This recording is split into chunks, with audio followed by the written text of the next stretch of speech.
বলতো আয়না, আমার মতো সুন্দরী কেউ কি আছে আর? আছে তো, তোরই সতীনের মেয়ে স্নো হোয়াইট। সালা কম দামি আয়না কিনলে এই হয়। স্নো হোয়াইট, তোমাকে আমি জঙ্গলে পাঠাচ্ছি, যাও জঙ্গলে চলে যাও। জঙ্গলে হারিয়ে তো গেলাম, যাবো কোথা? ওই তো একটা ফাঁকা বাড়ি। এবার তো বল কে সুন্দরী? বলছি তো স্নো হোয়াইট, মরেনিও বেঁচে আছে। সালা কুত্তার জানতো, আমাকেই যেতে হবে এবার।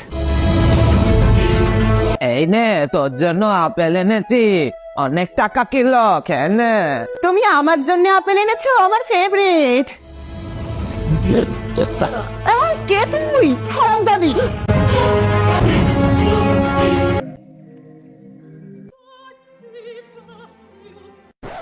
তোমার মুখের গন্ধ আমি উঠে পড়েছি। ব্রাশ টাশ করো না নাকি? কোলগেট দিয়ে দাঁত মাজবে। Excuse you. তুই এখনো মরিসনি? মা, আমার আপেলের দামটা চলে গেল বেকার বেকার।